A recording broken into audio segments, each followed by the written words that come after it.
Welcome, everyone, to your daily episode on the final day of the 12 days of Rev Pro, as we've called it.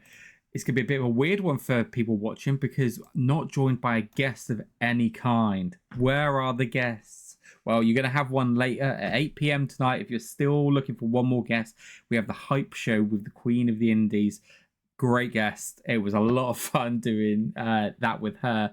But today, this is, if you've had all the other ones, they're the preamble to the big show.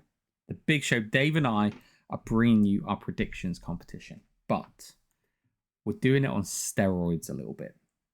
So let's peel back the curtain. First of all, actually, I haven't said hello to Dave. Dave, how are you, mate? I'm all right. I think I've seen enough of you that I think it all blurs into one, whether it's one day or the next.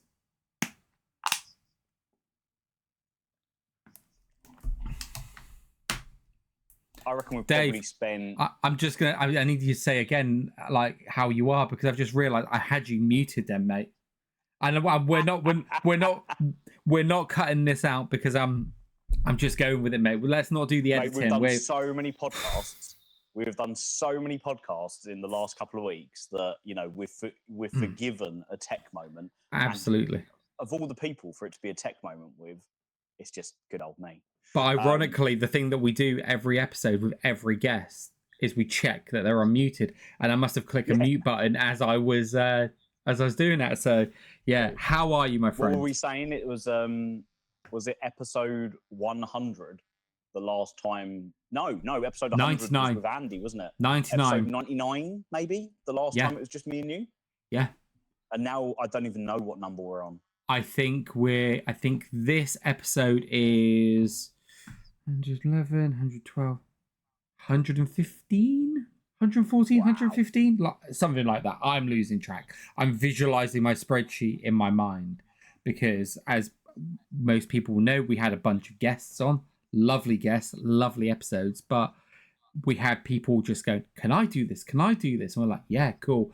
And then I had all the graphics lined up and everything like that. So I had to go through them all, editing graphic and episode numbers just to fit everyone in. But yeah, we had people like we had some people where it was you'd message me and be next Monday 6 o'clock, me, you and Shaw.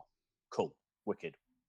But then you'd have like Sunday afternoon you message being like, just heard from Alexis Falcon, she's up for doing it, but she can only do like this evening.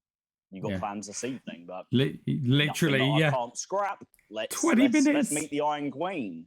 Yeah, you were like, when is it? And I went, 20 minutes.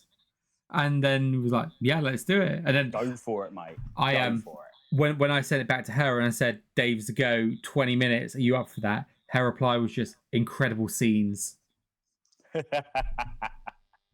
What's been really, really cool for me is like I've had like a bit of a bucket list of people that I'd love to get to interview. And we fucking smashed that bucket list in the last 2 weeks, you know? Mm-hmm. It's made me think about just in our 115 episodes, we've managed to do some really cool stuff, mate. It's made me very proud of this little engine that we kind of launched. But I'm excited for today, mate, because we had a little chat about how we wanted to do predictions and make it something quite fun. Yeah. I know you've been up to no good because you've been quiet, and you're only ever quiet when you don't want to tell me what you're plotting. So now feels as good a time as any. Yeah, let's do it. Yeah, you're right, my friend. The plotting has commenced. So we've been doing this prediction contest for good few weeks now, maybe a couple of months. And Dave likes competition. I like competition. And Dave likes to win, and I like to win. You might have noticed little thing that Dave. Well, I don't know if you will have noticed, but Dave said to me one week, is like, new rule: whoever loses the week before, they get to pick first next time. Because how it works is generally we'll have our ones, and then we'll try and maybe change one to keep a bit of jeopardy in it, right? So it's not being truly authentic, but 99% authentic, I would say. And I'm like, right, okay, I can see the competition coming out. I like that. I like a good competitor. So we were discussing how do we want to do this one. And what we don't want to do is come to you guys with a prediction show and then everything is pretty much exactly the same.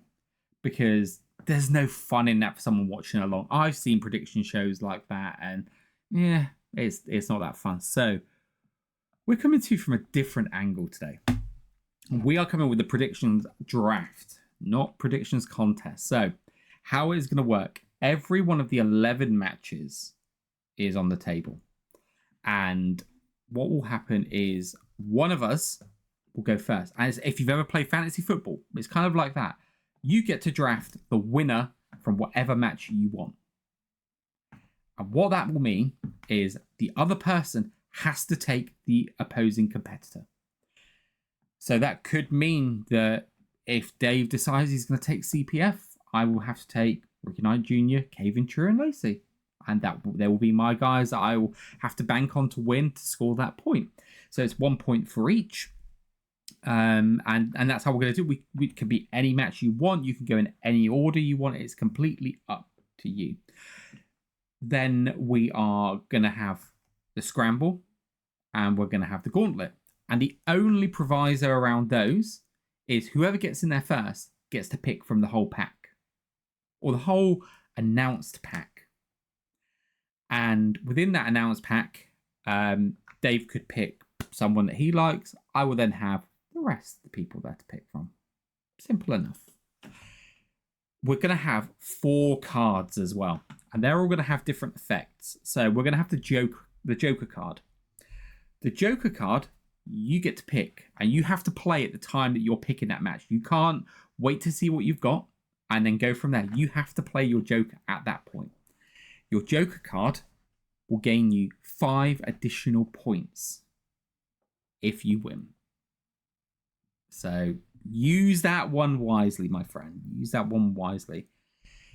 We're going to have the Ace card. Now, the one thing Dave and I like to do, and I say Dave and I definitely do it more because I like to just be proven to be a bit of a smart ass sometimes, is when I send over my results to Dave, I'll say, this person's going to win and this is going to happen. And it'll be something quite consequential. It might be a heel turn. It might be a rear turn. It might be someone costing the match. So that is going to be our Ace card. It's going to be an angle that happens that is going to have some major consequence. That will gain you 2 points if you get it right.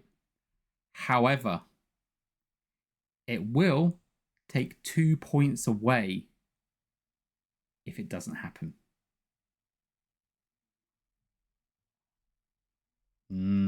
So add in that jeopardy. The other thing, you have to use that card. So we have to have something there. So chances are we are going to be losing some points. So what are these consequential things that are going to be happening? We are going to have the Who card. The Who card gets you 1 point. That is, you have to pick who one of the 3, what we're presuming 3 unannounced competitors for the gauntlet are. That's it. You just have to pick one there. If you pick and they don't come out, cool. But that's what we're going with that. That's the Who card. And then the final one is just going to be called the Footnote card. It is going to be something minor with no real impact. And I thought you were frozen then for a second. I was like, Dave's frozen.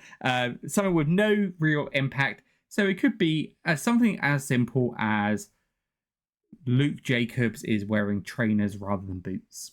It's something that's going to have absolutely no consequence whatsoever, and that will get you a point. There is no losing points there. The only one that is going to lose points is the Ace card. I think this is going to happen, something of consequence, and whether you get it right or not. That is so much information to take in. So, like, full disclosure, all I knew was we were going to do a draft of like 11 matches, and George had said, "I'll have a little think about how we can like add some stakes."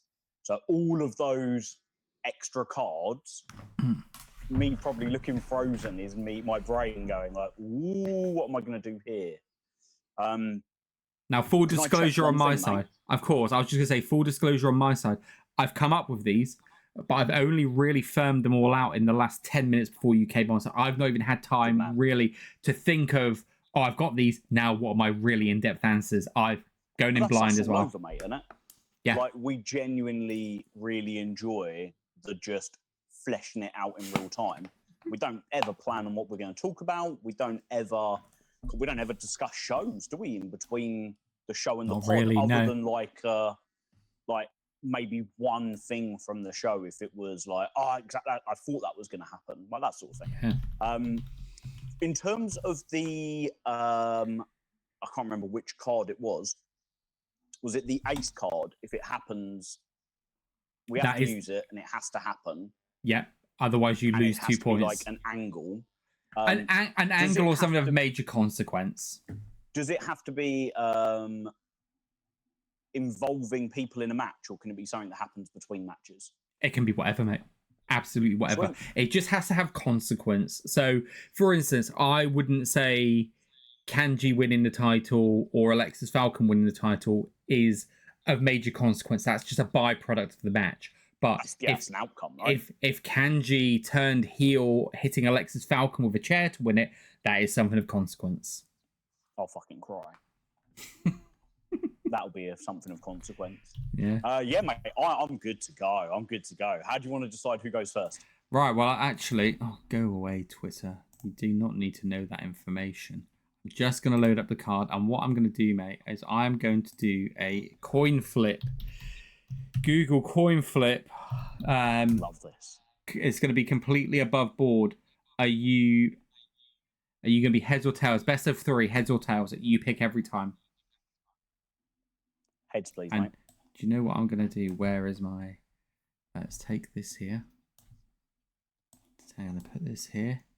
Riveting content for the people there. And what I'm going to do, Dave, is I'm now sharing the screen with you. Oh, look at that. That has... Right, so that's just loaded. So you said heads, didn't you? Yeah. Yeah, cool. So let's flip. Tails. Oh, so that's okay. One to me. What are you going for next? 2, please, saying 2, please.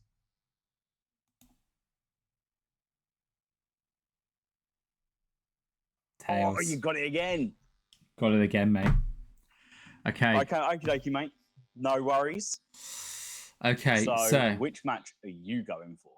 Right. So I'm gonna have this card. Right. So I'm gonna use my Joker straight out of the gate.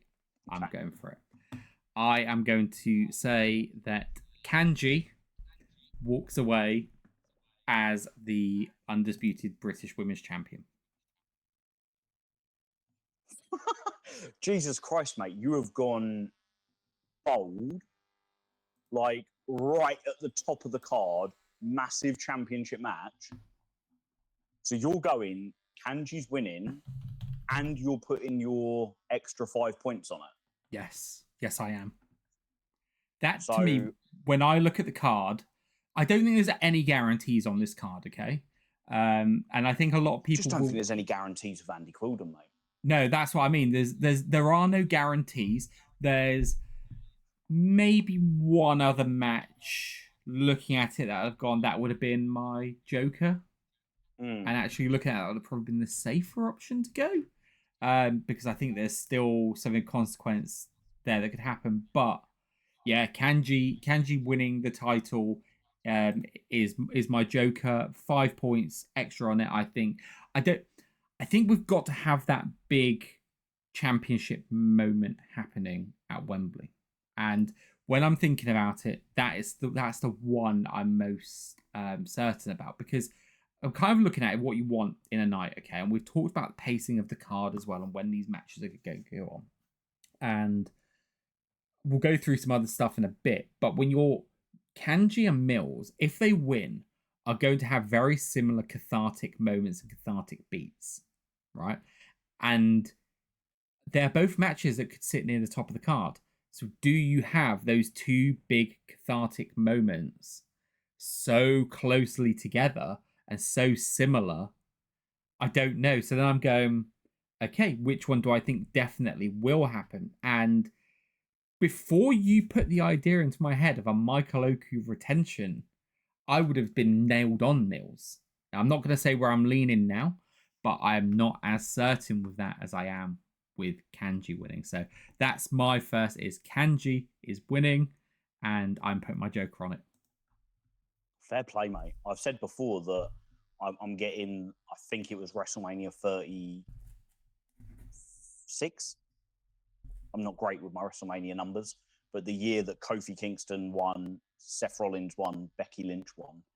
I think for most fans, it was more Kofi and Becky than Seth beating Brock. I was just a big Seth Rollins guy. So yeah, same. That one felt special to me. And the idea of getting all of our cake and getting to eat it was something I did not trust Vince McMahon to do. And also, I wasn't convinced it would work. And it did, and it was awesome. But then I've talked before about how I personally would book the main event. Now, that's not saying that that's what I think is going to happen, but if I was the guy with the book, I'd love that nuclear heat of Amira costing Mills. And the other option, mate, okay, let's face my reality. When I was thinking about this, the other option that we've got is Andy Quildan could try to recreate that really famous photo, right? That famous photo of Oku, Ospreay, and Giselle Shaw. He could try and do that with Kanji, with Nino, and with Mills. He could be looking to do that kind of moment at the end of Wembley. Yeah. So there's no reason to say you can't go with shout. both. That is an excellent shout, because Ospreay was the guy. Oku was the best of the young talent, and Giselle was like the female icon. Kanji has become our female icon. Mills is the people's guy, and for my money, Nino's the best young wrestler around. I think he's a dog's bollocks, mate, if I'm honest. Okay, so my reality is you've left me with Alexis Falcon retaining. I can live with that. Like, that is not something that is out the realms of possibility for me. And mate, this is such a head over heart thing, because I said on one of the interviews, I can't remember which one, but I obviously want Kanji to win, because I've been like a Kanji fan since my first Kanji match all those years ago. But God, I love Alexis Falcon. I think she's so bloody great. And you know, if it was like when Jay Joshua lost the title, it was, I just trusted that he was not going to go anywhere. He was immediately going to go into something else. Trouble to an extent with the women of British wrestling is the fact that they're so in demand. There are so many companies with a smaller crop of names that want to use them, that Alexis could go away from RevPro for a little while and still be working every weekend. I would hate to see that. Okay, mate. Okay. So I think that's a good one to be happy with, though. That's one I think I'd be happy with if I was to have taken, if you had taken Kanji. I think being left with Alexis, I'd be happy with that as well. Yeah. There's definitely ones where I'm like, oh no, I don't see that happening at all. So I'm gonna go in the very, very the opening contest, the bonus match as we're calling it. Death Riders will beat the Bryants. Yeah. Not going to play any of my cards though. I'm not 100% certain that happens, but I am 99% sure it happens. Really awesome to see Danny Garcia and Wheeler Yuta in a Rev Pro ring. Like, that's really, really cool. And really, I think the Bryants have worked their asses off to have a moment. And like, this is a cool spot to be in, because my understanding is that it's being advertised a lot, this show, that it is available through my AEW, and that this opening contest will be watchable like an AEW buy-in. Yes, like, that's here's exactly your free match. Everybody can watch it, whether it's on free to stream on RevPro on demand with an account or not, or free on YouTube or free on my AEW. And then when it hits 6 o'clock, it's like, right, now you have to pay your I think it's $9.99 if you do it through my AEW. It is, yeah. $7.99 if you do it through RevPro on demand. Although even then, I'm not quite sure. I think it's £7.40. I think it's something around that amount. It's $9.99 if you do it through my AEW. So yeah, which is, I mean, if you know, right? Because if you know, you're going to do it through RevPro on demand because you're going to save a couple of pounds and get the next month's worth of shows. Exactly. Which includes Portchester Hall, Paris, and Stevenage. And you can, for the month, you can be like, oh, let's go back and watch that Pete Dunne versus Penta match from 2015. Yeah. Let's go watch that Will Ospreay versus Matt Sydal match and that Okada versus Ospreay match, the Zack Sabre Jr. versus AJ Styles match, which is one of those matches where you're like, there'll be lots of people that just don't know that ever occurred. Yeah. Because they were never really in the same place at the same time. But yeah, I'm going to go Death Riders, mate. Yeah, I think that's a good one to go for. In fact, that was one where I was like, that would have probably been next on my list. So I thought that's a sensible one to go for. Okay, I can live with that one, mate. I am. Ooh, I'm looking at the card now. I've got everything written down in front of me. I am going for Leon Slater to overcome Coach in what I think is going to be an incredible match. I really love how this story's built over time. It's one that I wasn't sure where we were going with it. And there was a lot of different directions. There was the one where it looked like Leon might be more of the heel, usurping Liam as the head of the Slater Dojo. And Liam is now the babyface in that scenario. But we seem to be dropping some seeds that maybe Liam was going to do something because he was a bit jealous of Leon, maybe. And thinking, no, Coach still knows best. And we saw that a few times. I think Liam, we spoke about this a lot. Liam took a while to click for me. I didn't get it until I saw him live. And it wasn't just what he was doing in the ring. It was everything he was doing out and around the ring. I'm like, I get it. I get it a lot. The stuff that he did in the Rumble last year to try and win it for Leon and stuff like that. It was like all stuff that's built up to this moment of him coaching Leon in RevPro. And there's all that history even outside of RevPro here. But I think we've got to have the youngest in charge usurping and beating his coach and really putting this to bed that he's the better man. And it'll be one of those contests in theory to me that once Leon's done that, they can have their moment. They'll have a hug in the ring or something. I know a lot of people have been saying, why isn't Leon in a real statement match? That big star versus big star that's going to draw people in. Quite simply, this is a match filled with history, but also, when are we ever going to get the chance to do this on such a big stage? It's clearly a match. We've said for a long time we've banked on this being a Wembley match. And I don't think a lot of people believed us when we said that this would be a Wembley match. We kept saying it. We kept ringing that bell. Wembley match, Wembley match. It's a match that is deeply personal to both men. And I think having the opportunity, and both of them, not even just the opportunity, both of them earning the right to have this on a Wembley card. For me, it's tremendous. And yeah, Leon is going to win.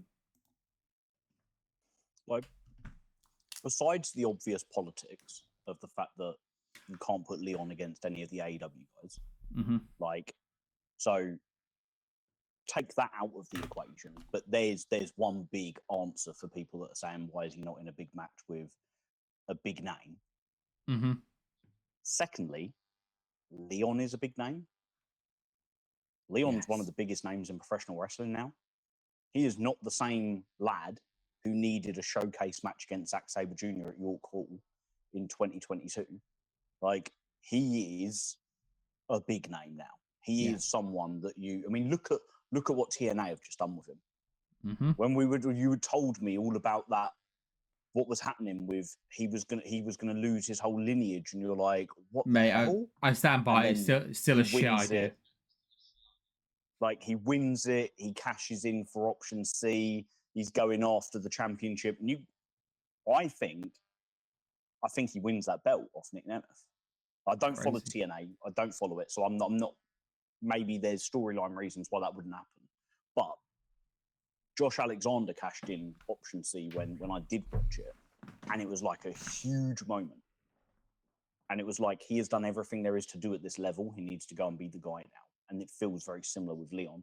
And then, like, the thing I'd argue is you just can't please people, because in one breath, you've got, why hasn't Leon got the big match? And in the other breath, you've got Rev Pro don't really tell stories. They just put on big banger matches. This is a story. This has been developing literally for years. Like if you pay attention and I don't mean like sit there and studying it. I mean just keeping up with the product, right? Just watching the shows, or if you've missed a show, watching reactions and things like that. They've been building this. I can live with me having Liam. I would have picked Leon myself as well, but I can live with Liam. Okay, so I'm going to go. Do I want to play my Joker on this one? Ooh, I'm just writing down which ones we've got picked. I'm like doing this really old school, like pen and paper. Yeah, I'm going to play my Joker, mate. Yeah, I'm going to play my Joker. CPF. RKJ, Cave and Drew and Lacey. Yeah. And the one thing that's in my head where I'm like, ooh, but is the fact that RKJ's in it. You know, 2-time undisputed British heavyweight champion. But there's loads of ways they can do that, where CPF beat probably True or Lacey. And that's no slight on those guys. That's their role. That's the role they're playing, right? They're the guys who get beaten the crap out of, bump all over the shop, and do it better than anybody, which is why they get opportunities with like Pro Wrestling Noah and places like that, because that's a really bloody hard job to do and still be over, which they are. So yeah, I'm going to go that one. Nice. Okay. Cool. I'm happy with that. Now, Dave, I'm going to play one of my cards. So we've both played our Joker cards. Okay, cool. So mark that down. I am going to play my footnote card. And the footnote card is just something really inconsequential, but it's going to happen. Amira has talked about having a very lovely new dress. And I'm going to say, Amira, the feisty flame of Ireland, as I've seen her called, I'm going to say her dress is green. Amira has a green dress. That is my... Fair play, mate. Fair play. I will also play one of my cards. I'm going to play my ace. Okay. So, and I'm playing it now because RKJ is in that match because Shah Samuels isn't there. I believe that Shah Samuels will walk down the ramp of Wembley, get in the ring, and start ranting and raving until somebody from All Elite Wrestling comes out to shut him up. Ooh. Okay. That's a good one. I like that. Okay, so I'm looking at what matches we've got left here. I am going to pick... Wait, you just chose that. So no, I chose first last time, so you get to pick. So I chose Kanji, you chose that, I chose that, you chose that, I chose that. So you're to go first this time, Dave.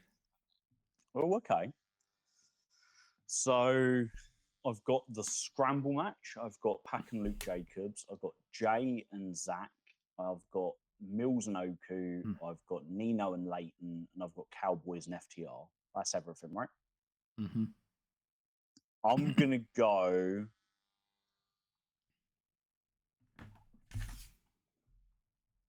I'm going to go Zack Sabre Jr. beats Jay Joshua. Lovely, because that saves one of my picks. I was going to pick Jay Joshua goes over Zack Sabre Jr. So nice, I like that. I don't know why. I feel this is... I'll be delighted if Jay goes over Zach. I just feel that this year may be the year someone goes over Zach. Someone's got to eventually, right? Mm-hmm. But is Someone's that person? got to eventually. He has not lost in 6 years. Yeah. In that time period, just off the top of my head, he has wrestled a singles match against Leon Slater, Michael Oku, Connor Mills, Robbie X, JJ Gow, RKJ. Like that's like a who's who of top names in Rev Pro, right? Yeah. If not Jay, then who? If not now, then when? Now, here's my counter to that. We know that York Hall is coming up. Okay. Now I don't know what New Japan schedules look like. So this is where I got laughed at for this when I said, "Oh, it's going to be Eddie," and someone was like, "Huh, well, he's going to be in CML, so make that travel work." It's like, okay, cool, great. I know who said that comment. Yeah, but, you know who said that. I've said someone, I do, but let's rewind it a little bit. Eddie was booked for CMLL. Mm-hmm. Rev Pro were booking people a lot earlier than that. Yeah. So like, just because somebody is now booked for something doesn't mean that there weren't discussions beforehand, right? Yeah. But where my head is at is, if Mills were to win the main event, yeah, could Homecoming, as it's been dubbed, I think it's been dubbed, unless I've made that up. Yep, Homecoming. No. Could Homecoming be the homecoming to York Hall of Zack Sabre Jr. versus Connor Mills? And then Mills is the person that beats Zack in the main event for the title. Oh, fuck, mate. Now that's an option as well. So because I was thinking that the number one contenders match, the Gauntlet, there is no saying that that's a match for Homecoming. No, it does not. That could be Portchester Hall next Sunday. Yes, it could. Because that's how Rev Pro run things, right? It's not, we've teased you as something now, you've got to wait 3 months for it.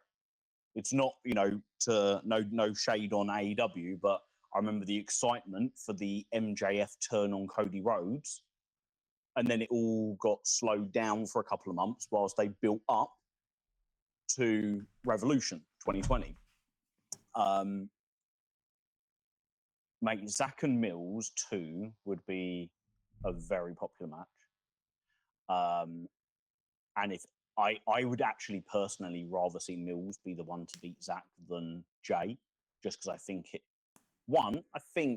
I don't like looking at it like this, but I feel like Mills has kind of earned it that bit more. But also stylistically and how they wrestle, I think it does more for Mills because he's so good as a technical wrestler. For him to beat the best technical wrestler in the world would be a huge thing to hang his hat on. Yeah, cool. I'm happy with that because we've both got an outcome that we wanted from it. Although I'm booking a result that I don't actually want to see. I just think is gonna be what I see. Yeah, I hear that. I don't know why. Just the more I think about it, the more I think it's just Jay's time to. He's been getting all the big scalps. He's had the big rise. Zack has to lose eventually. What better place to lose than Wembley and really elevate someone? So now I'm going to be bold here now, Dave, and I'm going into the Revolution Gauntlet. And I've got a name for that. I'm looking at I'm not at this point. I'm not picking my next person in the Revolution Gauntlet. I'm going to try and pick my winner because I believe the winner is part of the field that has already been announced. I don't think the winner is going to be someone coming in from the outside. And now, just for those who are listening, the field that's announced is Isaac Murray, JJ Gale, Leon Cage, Robbie X, Cameron Kai, Dave Francisco, Driller Maloney, TK Cooper, and Josh James. I think the winner of that match is going to be Robbie X. Robbie is someone who's been on a tremendous rise the last couple of years around the world. He is someone that we want to see more and more of in Rev Pro because there used to be no shows would go by without Robbie X on, and now pretty much every show goes by without Robbie X on. So it'd be lovely to have him back for a while. But the reason why I think Robbie will win, one, because he deserves it. I'm shocked. Everyone will know that I've been saying Robbie versus Bandido is happening. right? It's got to be happening because I've been like, and this is no disrespect to Leon, no disrespect to Cam. You kind of go, who is the top match you could see? And then from that, now that's not to say that we don't have Robbie and Bandito booked down the line. There may be scheduling things going on and all of that jazz. I'm very happy with the matches. We got very happy with the matches that they had together. Brilliant. But Robbie, it was a bit of a surprise he was in this to me, and I kind of go, okay, let's say, and this is not the person I'm picking as my surprise guest entrant in it. Let's say you had Nigel McGuinness, and Nigel McGuinness wins. I believe that completely telegraphs your main event. Now, we've said the way you could get around that is Nigel could be like, Mills, you were cheated. Actually, use my spot and to get that match, and then if you win, me and you one-on-one, that would be, it'd be a bit sports entertainment for RevPro, but it's a way to make it work. Robbie, if you go, he wins, either Michael or Connor, neither of those jump out as a favourite to win based on that alone. So that's a big part of the reason as well. I think he's in a position where he deserves it. I think he's earned that big Wembley moment, but I think it also means that you don't spoil the potential winner of the main event. I like that, mate. Robbie was one that I've been thinking about for the gauntlet, but what isn't the one that I'm gonna go with? But he is like, he was the one I was going to go with for a lot of the same reasons you're saying. Actually, he's one of two for me. Yeah. I don't think that we really gave Robbie his props for putting Nino over at the anniversary last year. Like that's quite a big deal. New Japan's Robbie X coming over and taking one on his back for, you know, young talent Nino Bryant. There's also really wicked history that we can lean on with Robbie and Mills, because Mills took the Cruiserweight Championship off Robbie, and they had some cool little wars there. And Oku and Robbie have brilliant matches, and they've been like main event matches on 229 shows and stuff like that. So that would be quite cool. Mine is one of those ones where it can be completely derailed if somebody can tell me it's not possible. But mine is Driller Maloney, and the match takes place next Sunday at Portchester Hall. So that was going to be my second option. It was between the two of them. I think both of them two men feel like big time. I know he's in Europe because he's work in progress on Monday. I've seen a graphic out in excuse the ignorance. It was in another language. I don't know if it were. All I noticed was I dismissed it because it wasn't in English. So it was either French or Italian or German or Danish or something. But it was a European. So I was like, okay, he's working a European show. I don't even know when that is. That might be in 3 months' time. But I got the feeling it would be soon, because I don't think he's one to be announced a long time away, because he's so heavily in Japan. Just going to ask a favour to anyone who's watching this, who will comment down below. Please don't tell us, because actually, ignorance is bliss there. Yeah, ignorance is bliss, because if we know that he can't make it or can't be around, that could just take away a bit of jeopardy. That little bit of a surprise. Of course, he could win and then challenge on any other show. It doesn't have to be next week in Portchester Hall. That's just the one I'm thinking. I'm happy to throw out my name now in terms of who I think enters the gauntlet. I think Wembley is going to be war ready, and we're going to say hello to our friend Gabe Kidd once more. Okay. So I'm going to play my ace off the back of that then. Ooh. So my ace, my something of consequence, is that Driller Maloney has this all ready to win. And Gabe Kidd, not in the match at that point, makes an appearance and costs Driller Maloney the match. I don't think he's a competitor by the point this happens. He may be a competitor later in the match, I don't know. But at this point, he does something that takes Driller out of the match for a significant period of time. Now, what would I say is a significant period of time? So and I'm happy this is where we can negotiate, Dave, because this could be subjective. I would say that for me, a significant period of time, either Gabe Kidd costs Driller the match, or he attacks him as a non-opponent, and Driller is out of the contest for at least 5 minutes. Mate, you can have all the points if if Gabe interacts with Driller in any way as a non-competitor or hasn't entered the match yet. Let's do it that way. That's a great shout. That's a great shout. It deserves all 5 points regardless. I mean, that's only a 2-point. I bet it's a 2-point. Sorry, yeah, I realised as I said that I've got muddled up and a 2-point potential loss as well. So, but yeah. 2-point potential loss. Can I give my little detail, my little footnote? Oh yeah, go for it. Because I was going to do it when we mentioned the match, and then we mentioned the match, and I completely forgot to. I think that Leon Slater will be coming to the anniversary show and escorted to the ring by an international talent. Ooh. I don't know who.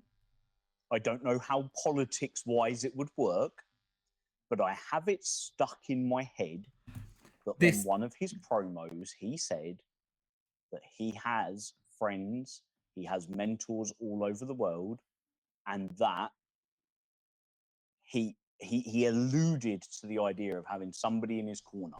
I don't know how that works politically. Because, what are we talking? Are we talking Matt Hardy, Jeff Hardy? This was going to be Styles. This was going to be my question to you. Evans, some of those are just impossible. Yeah. Some of them are almost impossible. But maybe there's something they could do with somebody where he's had an interaction at some stage. Now, I'm not going to pin it down as this for your little detail, but who do you think it's going to be? If you had to put your hand on your heart and go, this is who I think it's going to be. I think where my mind would go, I think it would be the Hardy Boys. And the reason why I'm saying the Hardy Boys would be because you've got to think that potentially HMD will be there with Liam, and potentially he might force Cameron out with him as well. Yeah. So does that mean 2 and 2? There is a big part of me that thinks Cameron Kai leaves the Slater Dojo this weekend. But that might be something we just continue peppering along into the autumn. The Hardys would be, if anyone's got the clout to be able to balance the politics between TNA, WWE, and AEW. There's 2 people there that have good relationships with all those companies. I don't know. But then I also feel like it could be someone completely random, and it just be like, he's my boy, it's Action Andretti. Do you know what I mean? A name, it'll be one of those ones where you're like, oh cool, it's so and so.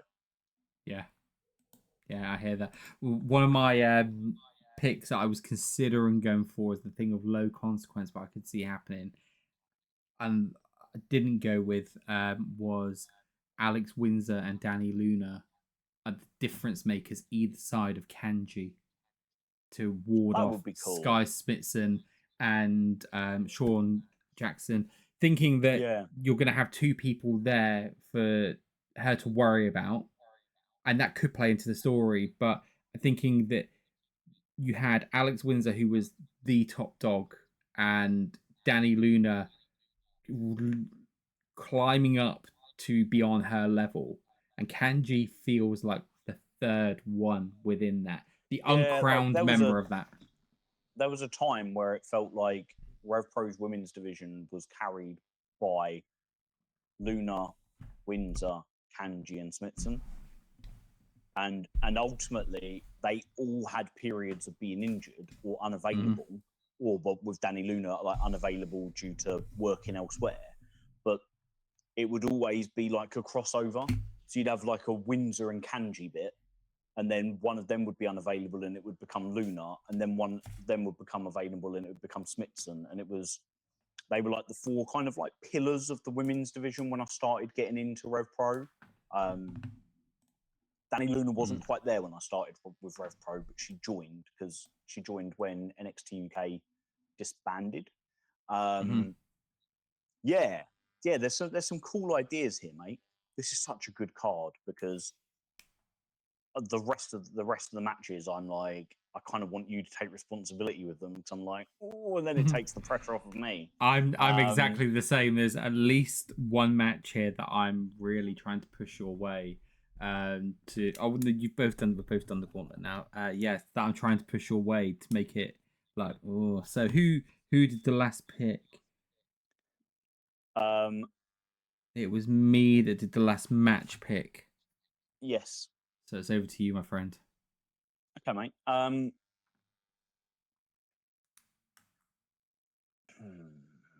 think I'm gonna go Pac over Luke Jacobs. Yeah. I just don't see politically Pac coming over and losing. Even if he is facing one of our top guys, Pac is not just a big deal in AEW. He's one of the biggest deals to ever come out of British wrestling.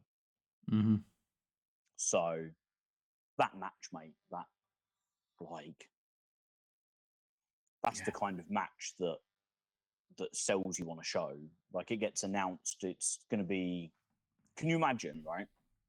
Where Andy announces it's going to be our debut in Newcastle, which is a fucking ball ache of a journey to get to for any of us, like south of Birmingham. And he said, but the main event's going to be Luke Jacobs versus Pac. Like, there'll be people like me that are like, fuck it, I don't care how many hours I'm in the car, I'm going. I would be there for that. We're getting it on Saturday, and we're getting it like just one of 11 incredible matches. Yeah, I'm so excited for that, mate. So excited, but I think Pac wins. Yeah, I would agree with you on that. I think Pac is likely to win that match. But look, I'd be happily proven wrong because it would be amazing for Luke. Echo everything you've said there. And to think this wasn't even plan A. Yeah. This Andy, I don't think, and I know. I'm such a fucking mark, right? And it's all completely genuine because there is an element that I'm a bit of a shill because I do like promote companies and like I'll go to companies and do a bit of promotion for them, but it's always because I love what I'm seeing. It's always like, I think Rev Pro are the fucking best, and I want to tell people that. Andy, I don't think Andy gets enough credit for how good he is at pivoting. Like, I can't do plan A, so I need to do something else. This is pretty damn cool, but this is a good alternative. All the way back to, we got Ishii versus Ospreay as the headline match of Uprising 2022. That was never meant to be the case. We got Hanare versus RKJ at Epic Encounter 2022. That was never meant to be the case. Like, that same year was the year that Andy got really, really seriously ill, and one day he'll tell all the stories of it. He got seriously ill, and the anniversary show had to be, it couldn't have all of the attention put into it like it normally would. So what did we get? We got people doing double duty across 2 days. Speedball Mike Bailey versus Leon Slater, and Speedball Mike Bailey versus Will Ospreay. Like, Jesus Christ. Yeah. Like, we were spoiled, but he's so incredibly good at shit's hit the fan. I need to pivot, but I'm not going to let the fans down. And I'll that's a hill I'll die on for Andy. So yeah, cannot wait for this match. Cannot wait for it. Where do you want to go? Going to be fantastic. Okay. So there was a match that was on the table that I was leaving hoping you would pick the winner of. And I'm going to do it. I'm going to pick. This one is head and heart moment for me. But I'm like an octopus who has multiple hearts, okay? Because that is the Cowboy Way versus FTR. I knew you were going to say that.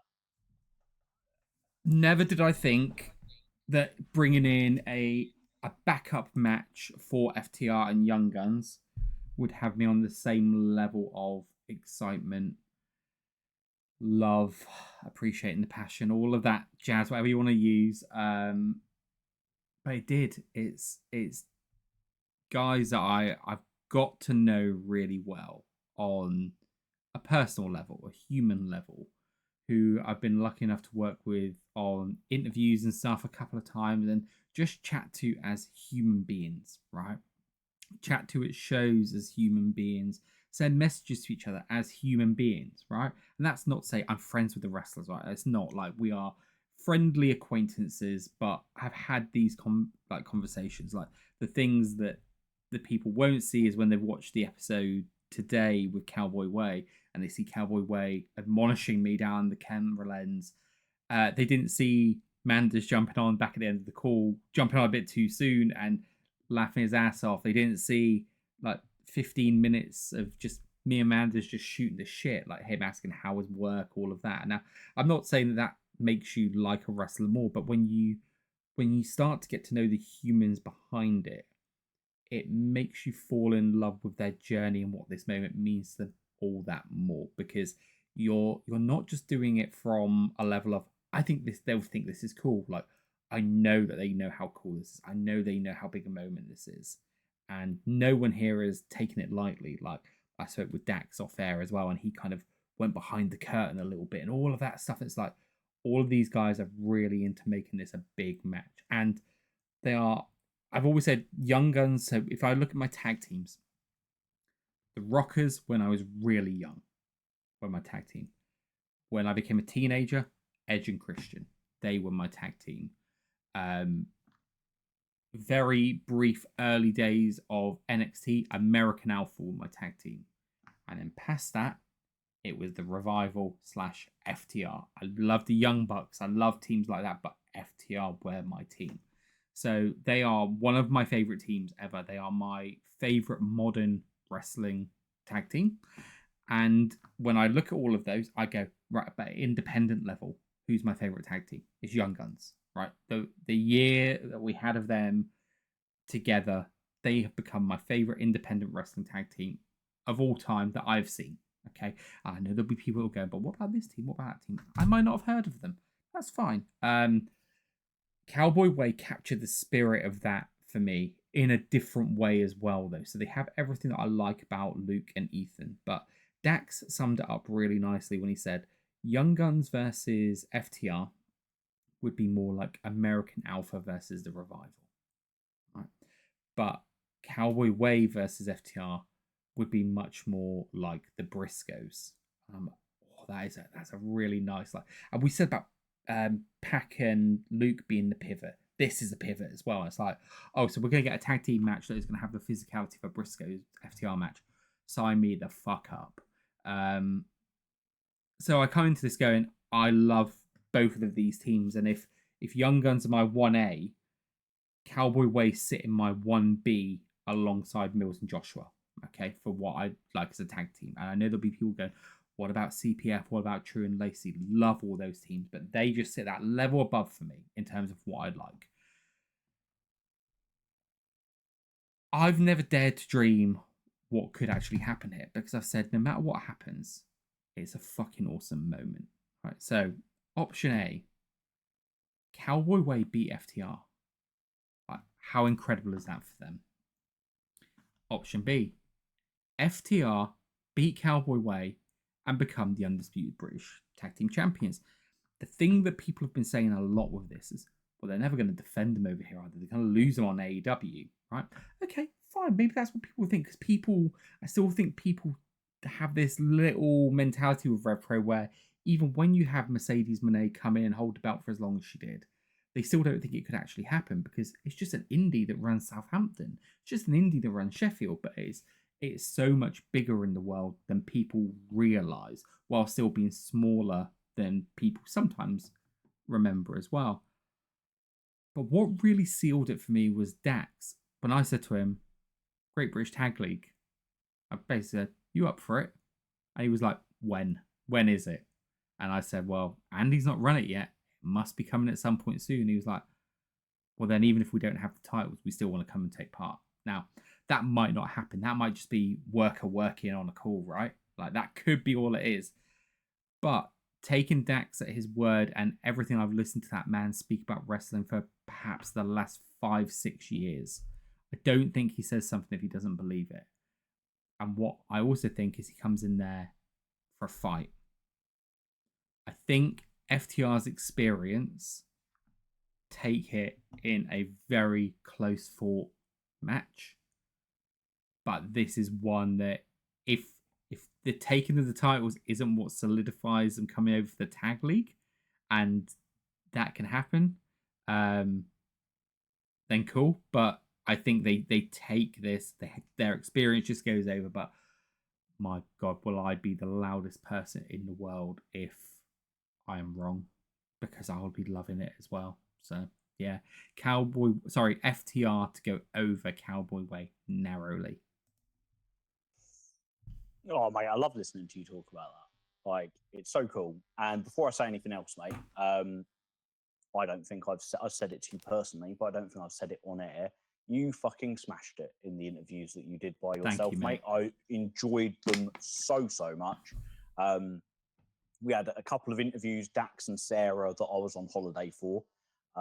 The Cowboy Way one, we couldn't schedule another time other than when I was already committing to do Busting Chops with Spinebuster Media, and that's another one where it's like there's a few people involved in that, so it didn't feel right to ask everybody to change their schedule when I committed to that months ago. And then Amira, I was down at Catch 22 in Essex before we'd kind of lined that one up, and then once we'd lined it up, I'd already made a commitment to go down there with those guys. So it was everyone that you did by yourself. You represented us so well, mate, and I absolutely loved listening to them and was like, you're really fucking good at this, mate. Like, you have such lovely conversations with people, and I really, really enjoyed it. So massive well done to you, mate. So you've left me with Cowboys beating FTR.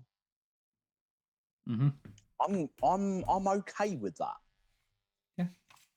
Because you've left me with a few different things, right? You've left me with a massive moment of Cowboy Way retaining the titles, beating FTR clean.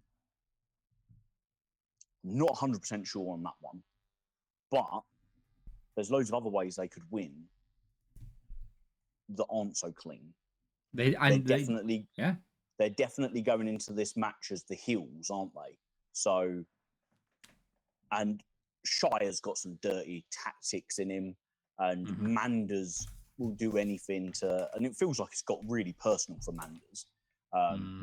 Feels like some of the things Dax has said has got a bit under his skin. So that leaves some cool stuff. The people that say that if FTR win, they won't defend them is, do you watch Rev Pro? Like, did you watch the Mercedes Moné run?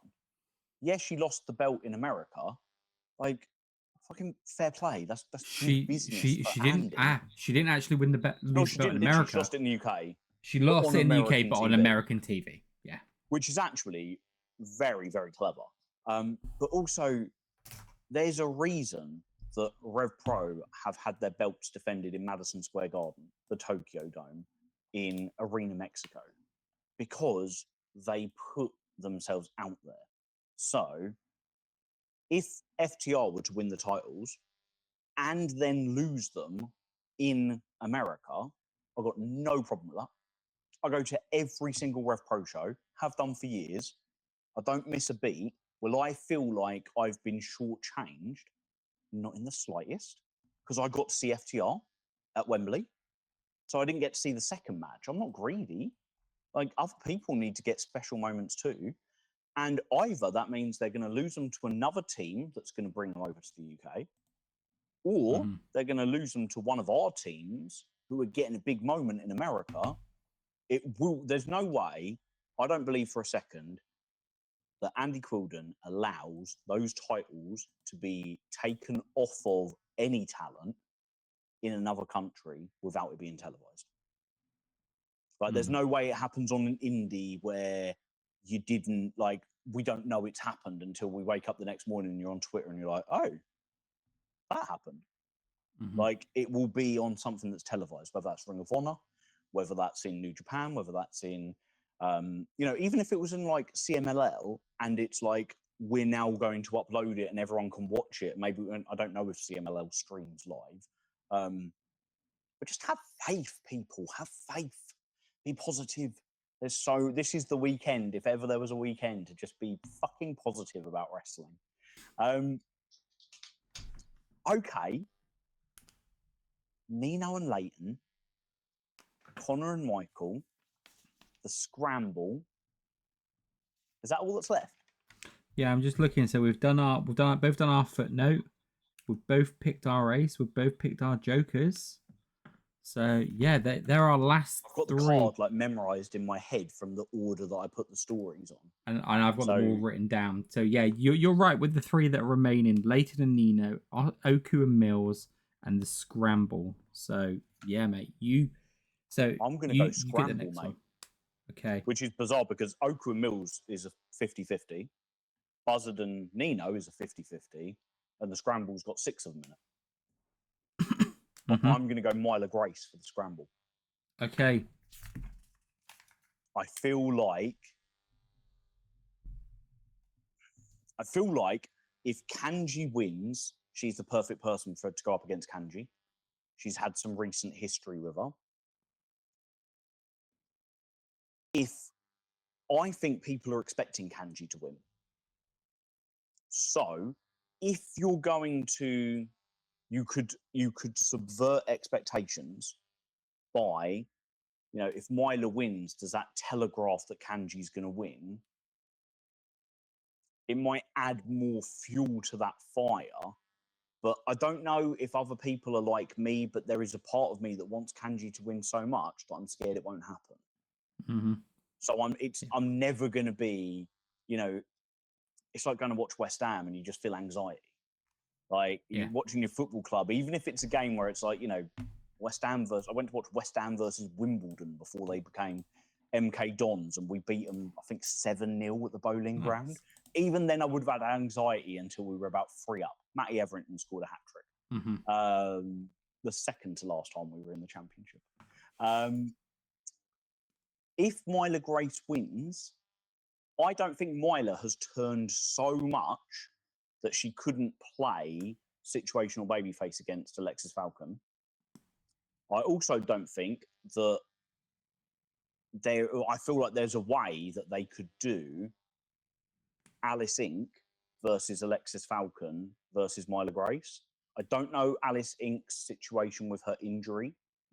I don't know if it's an Ethan Allen injury and it's like, no, not on the cards for a year. Don't know either. Or if it's like weeks or not. But she, on paper, still has an opportunity to wrestle Falcon. And there's an opportunity to bring a baby face in where you've got one baby face, 2 heels, great triple threat match. It doesn't undermine Grace winning the number 1 contenders match because it's like, well, hold on, we've kind of got 2 number 1 contenders here. And if Myla wins, she's probably going to win by cheating. Yeah. Just to solidify that heel character. So then it will be like, well, actually, do you know what? I'm the matchmaker and the owner, and I'm gonna, put my balls on the line and say I'm doing it. Like, fucking, let's go. I'm the boss man. So I feel like that could work. I feel like Rio and Kanji is like the match to come back to. It's probably a bit too soon to come back to it. I'd love to see Rio and Alexis. We've had Kaylee Ray versus Kanji. Kaylee Ray versus Alexis would be awesome. Lucy Sky, Corey Zero. I don't think it will be either of them. No, I would say it's going to be their moment rather than Wembley is their moment rather than the win, and that leaves us with a woman. Somebody, mate. You are, and that leaves us with a woman that I think will win this. Oh, who have I left? That's Emerson Jane. Oh, of course, Emerson Jane. I think she's been working away. I love Emerson Jane versus Kanji matches. Yeah, and again, this feels like so good. it feels like one that as well they've got history, but you Yeah, could have Herbie and healing up more against Kanji, more situational babyface against Alexis. You can see that it is happening. funny, isn't it? Because there are some Luke Jacobs similarities to Emerson Jane. Yeah. There is that kind of I exist in the middle. I wonder if there's almost an element of like where the character ends and the person begins, because she's sort of like she doesn't strike me as someone who is, let's go out and meet the fans and do all the merch and do all this. It's more like I've got a fucking long old journey back to Scotland here. Can I get on the road? And I feel like she's just a cool character, cool person, Emerson Jane. I've got a lot of time for her. And I think she's a fucking incredible wrestler. So I'd be very kayfabe. I'd be very disappointed with an Emerson Jane win, because it will be at the expense of one of the baby faces. But like as a shoot, I think she's done really, really well for Rev Pro, and that would be a cool moment for her. And I always I'm gonna feel stick with Myla Grace because of what I put forward before, but you going with Emerson Jane is like that's it. I think it's gonna be one of those two. That makes sense. I think they're the two. I was toying with the idea of Kaylee Ray. Yeah, but I think there's money to be had that being a bit further down the line. He's booked a good scramble there. He's booked a really good scramble, because even now I'm like, do you know what? Putting it on Corey Zero would be quite a good move, because it's a little bit like when Cesare came in, and it's like the kid goes over and he gets to come back and have another big match. It's a bit like when the Bryants won that. It was Freshners, Top Tier, Greedy Souls, Bryants for Epic Encounter. I didn't have Bryants anywhere near winning it. I had them as the longest odds. They won it, and then you're like, oh, that's quite a clever way of getting the Bryants a title match, which they probably at that time weren't going to get by racking up 3 or 4 wins on the spin. Yeah, I like that. I do like this scramble. I do like it a lot. I also think it's bold because when he announced the scramble, my immediate thought was AEW talent. And then he announced all the people, put the graphic out with all the people on it. And it was just like, I know like Kaylee Ray's got a lot of like pull, in the sense that to a lot of people that are traveling into the UK, they've probably never seen Kaylee Ray, but they know who Alba Fire is, and they know of her reputation. Like she was, and she still is, but before the WWE run, she was like the woman, right? Like she was everybody wanted to see Kaylee Ray. But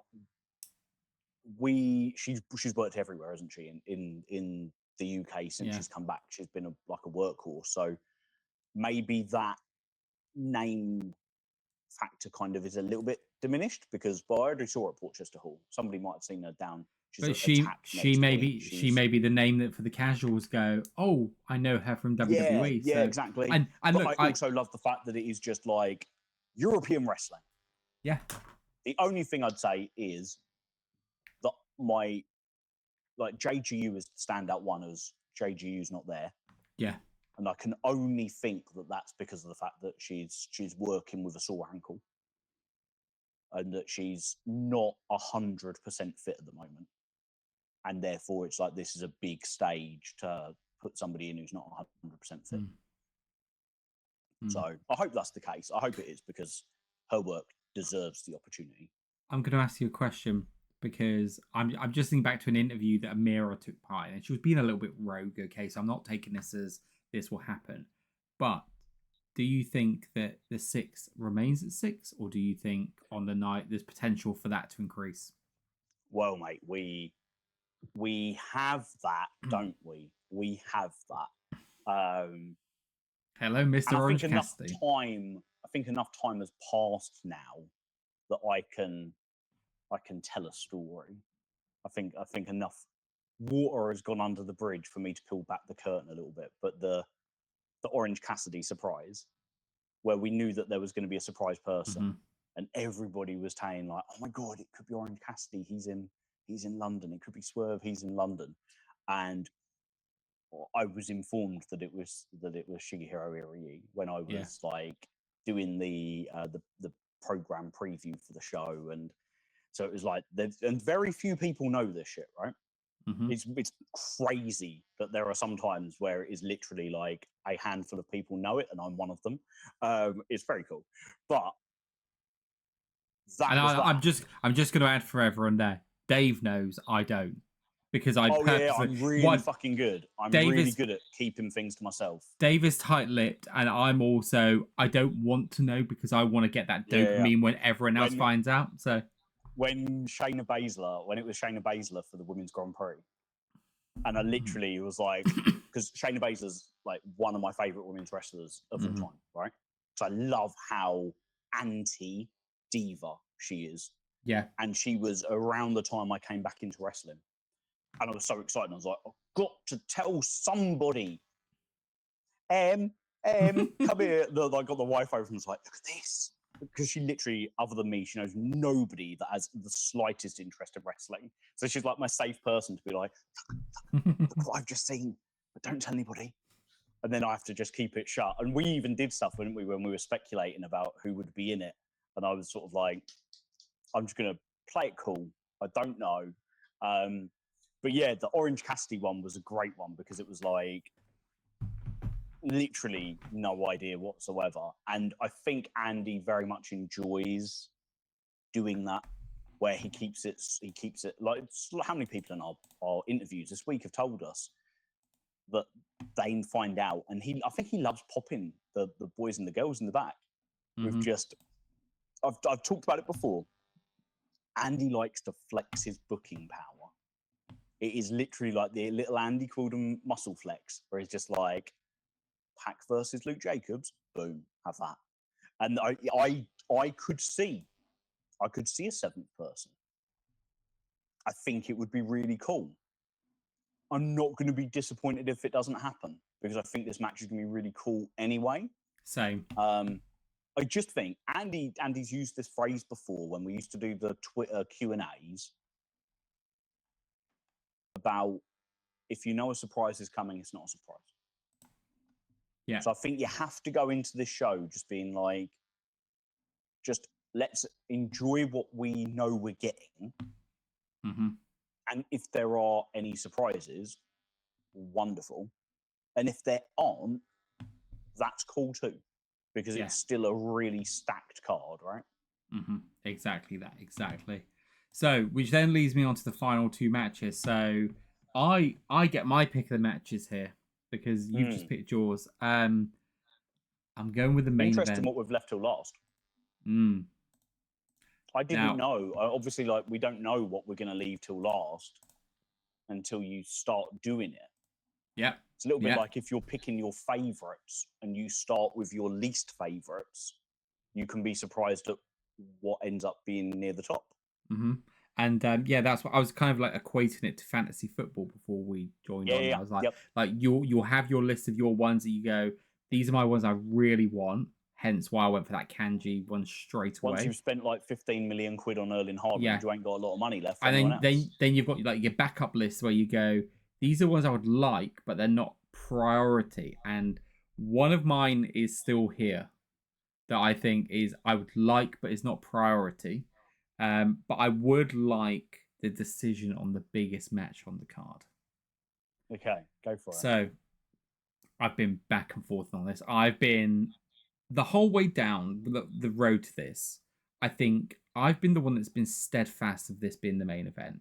You have been there with me most of the way, but at times you've wavered a little bit, I think. Yeah, and 100%. And I've gone, maybe it's going to be this, maybe it's going to be this. And for whatever reason, I thought it was going to be Zack Sabre Jr. and Michael Oku. Yeah, and I thought like that's the biggest match they could do from a star power. Understand that, not realizing how committed Andy was to, we're going to do the biggest match we can. And of course, storyline. And that's it. And I think that's where you've looked at the star power route. I've looked at the story route. And to me, that was the only match. But to me, that match has one outcome. Yeah, that match has one outcome. It has one outcome. And then you put a different outcome into my head. And now I want my cake and I want to eat it. I want to have both options because I think both are absolutely enticing. I think you've got Connor Mills, who is everything there ready. It's like the Rocky moment, okay? Like he's going in, he's been down and out against Michael Oku. He's had his number every single time, singles one-on-one. It's Mills' first shot at the undisputed British Heavyweight Championship, and he's in the main event of Wembley. The biggest match in terms of stature, in terms of career in Rev Pro in British wrestling, in terms of venue size and crowd size. You'd have to imagine, I could be wrong, fact check that if we need to, but certainly not at the level of a Michael Oku performing to packed arena Mexico's, who was going to the O2 Arena and stuff like that. So you've got all of these factors in there. But where my mind goes on this is first of all, I feel like it's really too early for Oku to lose the belt because he is doing such a wonderful job with this character that I do not want to see this end. I also think it's this character without the belt. Mm-hmm. But now, that's quite an interesting thing I'd like to see as well. Exactly, especially given that both men have made peace with the fact that this is it. And the Michael Oku character that we've been seeing, to me, doesn't seem like a man that would go back on his word in that. There's a lot of things he seems, but he seems like a man of his word. I think he believes what he's saying. And so if he says that, he will abide by that in the same way that when Amira got hurt, he was genuinely concerned for her, but he doesn't believe he's the one that caused it. So, or been there to cause injury to her. So it's quite intriguing that if we've got a Michael Oku who will allow Mills to be champion and not further rehash this, that's an interesting prospect in itself. We spoke with Alexis Falcon a couple of days ago, and I can't remember if this was part of the recording or whether it was beforehand. But you're in a lovely chair there, Dave.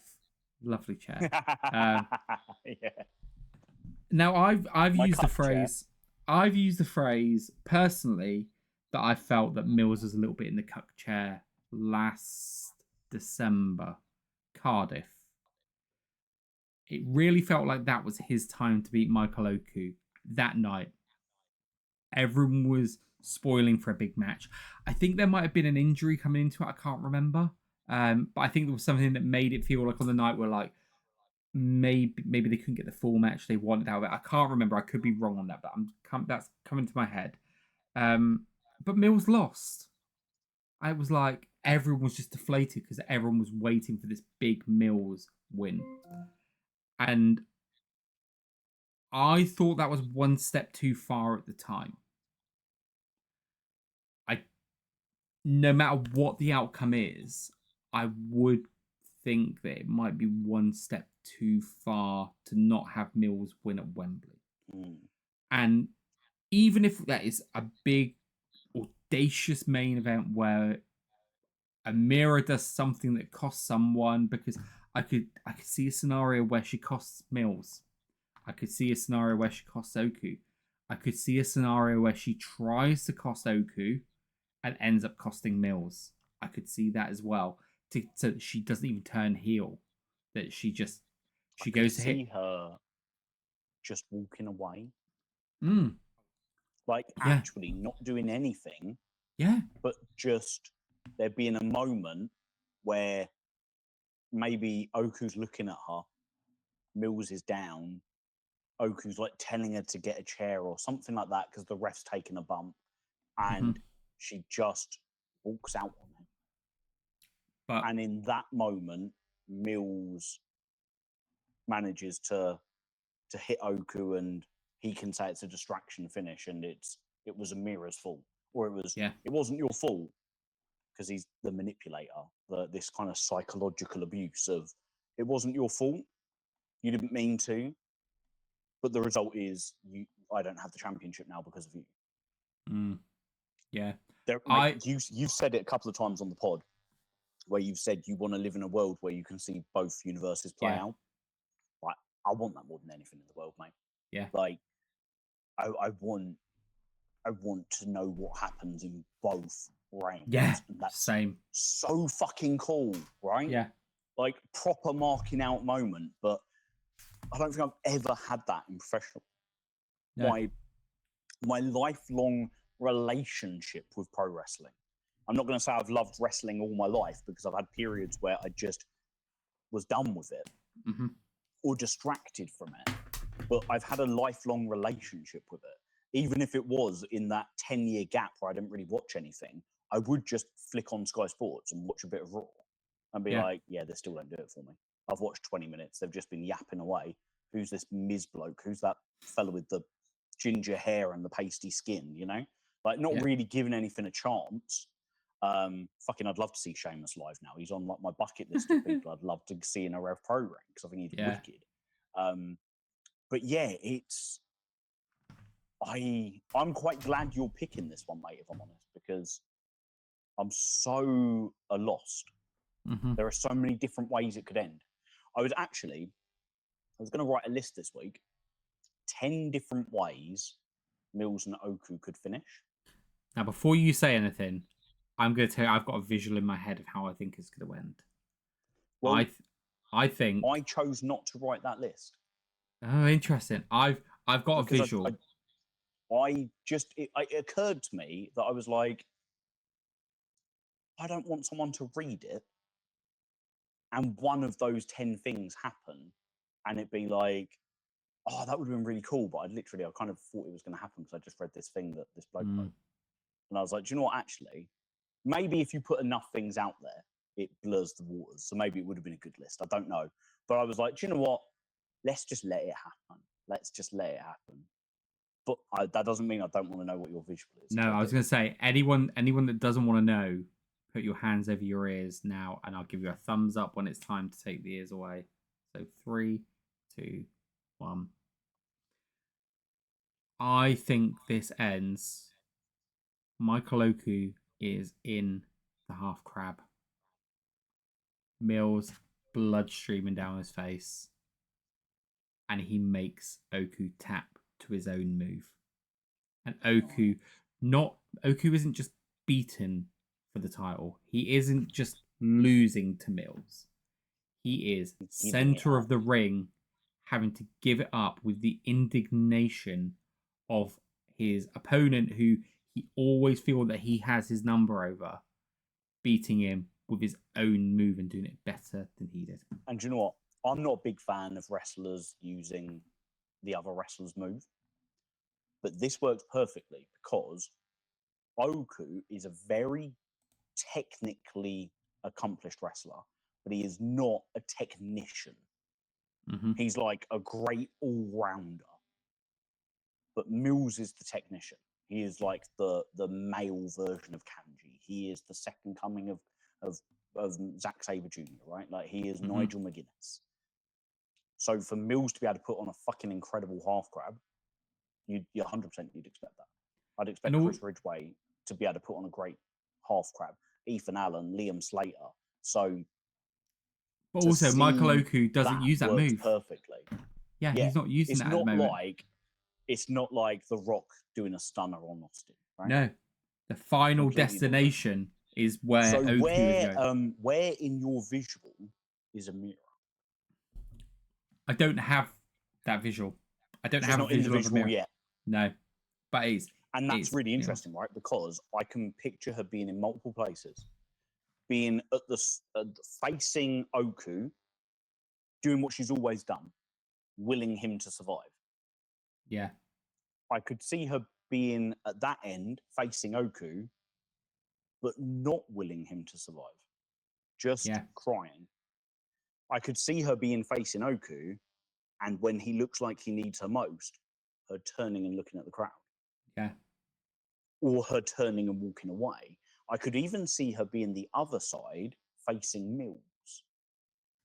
And it doesn't mean she's cheering him on, but it's you're always at the end that Mike's in. You are always there facing him when he's in peril. Yeah. Mate, I cannot wait for that match. Yeah. Like, it's unbelievable the level of emotion and passion that they are evoking from me. A 39-year-old man with a wife and 3 kids. Like, it's nutty. Mm. So you've got Mills, I've got Oku. Yeah, I can live with that. Yeah. So that takes us to the final pick, Dave. Do you want to put your thumb up? This is. Oh yeah, sorry. Yeah, I forgot about that. Some poor sods sitting there for like 10 minutes, going, when are they gonna get there? Like, yeah. Do you think they forgot? So I just turn it on now, and then we're like half crab. Oh mate, that would be funny, wouldn't it? So that leaves us with one match, the undisputed British this is the one cruiserweight at match. the end, right? Mm. Because that tells us how much jeopardy we have about who's winning it. Well, see, this is the thing. I don't think there is any jeopardy, and do you not? I do not think there's any jeopardy in this match whatsoever. I mean, for me, with who I think is going to win, and that's not to say it's not been played up that jeopardy isn't there. Okay, it has definitely been played up in that way. But if You're I'm confident, you know who's winning. I'm confident with this one. Yeah, I am not at all. I've left this till last because I'm like, and this one could be one which I thought that you're going to be 50-50. I've kind of played it going 50-50 and thinking who you might think might win it, and then thinking, okay, cool, does that line up with what I think? And then we both get the outcome that we think, or and I wonder have I shot myself in the foot? Thinks now that if I say who, because it's me to pick, right? Yeah. So there's a part of me now that says when I say who I think it's going to be, that you're going to react with, cool, that's what I wanted. I wanted the other guy. Yeah. I'm taking it. Is that your pick? Yeah. Cool. That's who I wanted you to pick. I knew it. You think Leighton's winning? I think Leighton's winning. I don't think that we get all 4 titles changing. I think we get 3 titles changing. Wow, yeah, we are talking about 4 title changes, aren't we? Yeah, and I think we get really 3. Sold me on that visual earlier, though. I know that was part of my plan. But who's to say that visual doesn't include Leighton Buzzard? Because you're not. But I tell you what, wouldn't the visual also be really cool if it was Michael Oku, the Cowboys, and Leighton Buzzard and Alexis, or even Alexis? Yeah, like you can still. The tag guys weren't in the. The tag guys weren't. They weren't in the original photo. Cowboys. It would be, oh my god, Alexis, Buzzard, and Oku. Like, they are going to have to zoom out to fit those egos in that photo. Like, that's wicked. But you don't even have to do it like that. You don't. You can just have. You could have Mills. You could have Kanji, and you could have Leighton Buzzard stand alongside them. Yeah. The lad looks Buzzard's $1 million. Run has been fascinating because he's barely wrestled singles matches. He defended against Joe Lando, and he wrestled Xander Bryant in a singles match. Now, unless I'm wrong, I think that's it. I think so, yeah. There've been lots of tags and trios, and looking at if you studied the history of wrestling just by looking at cage match, you'd say in 5 years' time or 10 years' time that Leighton Buzzard had a shit championship run. He only defended it once and then he lost it. Well, I think Leighton's been a great cruiserweight champion. I think it's been brilliant. And I think it's been really refreshing and old school. Don't defend it unless he has to. It's like the fucking honky tonk man with the Intercontinental Championship. Like, you have to win it from me. I don't have to do anything other than what I'm told to by the boss man. I think he's been a great champion. And I also I would like to see more 2-time champions, 3-time champions in Rev Pro. It is not something that really exists. So go on Cage Match, go and have a little look at it when you're listening to this from home, and look at 2-time tag champions, 3-time tag champions, 2-time cruiserweight champions, 3-time cruiserweight champions. You'll see the odd one where it's like Josh Bodum had the cruiserweight championship a few times. Will Ospreay had it a few times. Zack Sabre Jr. had it, the heavyweight championship, a few times. But it's odd people with 3 or 4 runs. It's not many people with 2 runs. So for Nino to have it twice, for Buzzard to at some point down the line have it twice, I'd like. I feel like there's still cachet in Nino being champion. He was brilliant. He was so refreshingly good as cruiserweight champ. He was. And I want to see Nino Bryan versus Xander Bryan. And I want it to be Nino as champion and Xander wins the right to face him. And you've got a little bit of symmetry there with Xander and Nino, with Oku and Mills just 4 years later. Like the whole Epic Encounter 2022, that storyline you could do again with Nino and Xander. And Andy would be good enough at booking it so that there are enough similarities that you think you know where it's going, and then him just taking you in a different direction because he's a fucking puppet master and he's got it all planned out. I'd love to know what that looks like, by the way. Yeah. Is he a spreadsheet guy? Is he like a fucking big piece of paper in his office? I'd love to know how they do it, because I just play the booking games and I've got spreadsheets upon spreadsheets upon spreadsheets. I've seen his fucking office when he's like, when it's been a really big show like a Wembley, like a Copper Box, and it's like, this is my office, and it's just fucking piles and boxes of merch. Yeah. It's like, yep, crazy. Stock take time. Like there are no days off when you are the literal guy who does everything. Yeah. But the way he has it mapped fascinates me. Let me put my cards on the table of where I'm at then about this. I'm very close, and this is going to sound damning, and it's not meant to sound damning, but I'm very close to Nino Bryant fatigue. And I think Nino Bryant has been tremendous. I think he really grew into his run as undisputed British Cruiserweight Champion. I thought he was fantastic. I thought the matches he was having were great. He feels potentially the most strongly pushed person in Rev Pro. Now, when I go into Cage Match and have a look, realistically, since April, he's had about 9 matches since April, and I think he's lost 1, maybe 2, right? And I'm not saying that guys should be beaten all the time. Okay, that's not what I'm advocating for, because you shouldn't be beating people all the time. But this year he's had that great run with the belt. He's lost the belt. He's then gone on to win the J Cup again, 2nd year in a row.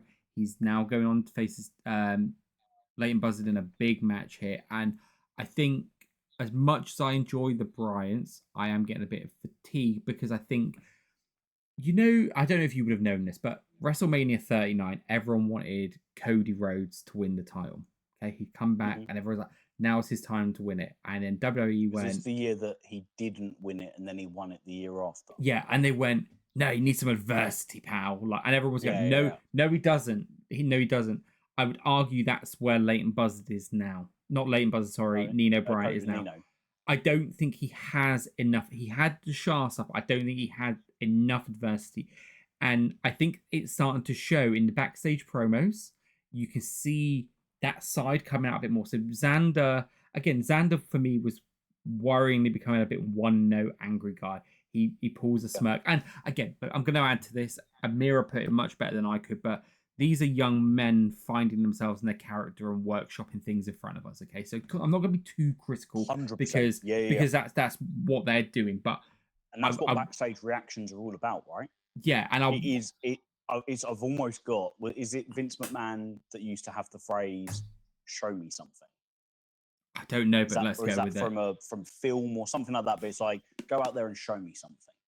That's kind of what backstage reactions are. It's like the guys have said it, haven't they? They don't get notes. They don't get. And he doesn't say to them like, make sure you're pushing this side or that side. Maybe there's like a, we're going to push you towards this match down the line. So start peppering it in. Yeah. What and when on the other side that you've got Leighton Buzzard, who I think has been really, really good in his role so far. I do not think he's out of second gear yet. And I don't mean that as a criticism again to anyone. I think that it's been a lovely little slow burn, right? With That's them because playing. Leighton Buzzard is an exceptional wrestler who has gears, right?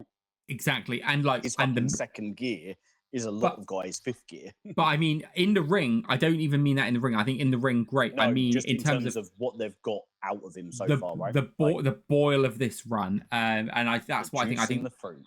the juice in the fruit, and there is more squeezing to be had, Dave. I don't think we're anywhere close to what should be the end of this run for Leighton Okay, for me. can I present to you a little story? Go for it. Nino wins on Saturday. Mm-hmm. At Portchester Hall, we have some kind of number one contenders match. Mm-hmm. Triple threat, four-way, scramble match. We put Leon Cage in that. I think people are going to think Leon Cage is going to win it. But Zonda Bryant wins it. And then at our next show in Stevenage, we have Zonda versus Nino. Nino wins, but Zonda hurts him. And then Leighton turns around and says, I'd like my rematch now. And the next week, Leighton wins the title back off of Nino. And Nino literally has it for like 2 or 3 weeks. But it'd be like, dude, you fucking, you cost me my title. Mm. Like we were going to go out and have like a brothers wrestling match, you know? Like almost like a kind of like when you're kids and you're like, we're going to have a match, but don't punch each other in the face, right? Because we've got to go to school. Mm. But, you know, Zonda does the thing that he did to James Ellis, but he does it on Nino's arm. And then Nino goes into a Leighton Buzzard match hurt. Leighton gets to win it. And from that, you've got a 2-time championship run for Nino, 2 championship run for Leighton. Leighton can now run with it until Leon Cage takes it from him. And we set up a great match between Leighton and Leon for 3-4 months' time down the line. And you've now got this really interesting, what are we going to do here between, you've kind of got like the CPF story, but with the Bryants. Not of, are they going to break up? More like Leland's kind of stuck in the middle of, there's a bit of family shit here, right? So, okay. So that's interesting. What I would say is I'm happy with that as a second option to Leighton winning the match. I still think when you look at his reign, okay, so he won the cruiserweight title, he beat Joe Lando in July. Okay, so that's where he's won. It feels like fucking ages ago, by the way. Yeah, to me it does and it doesn't.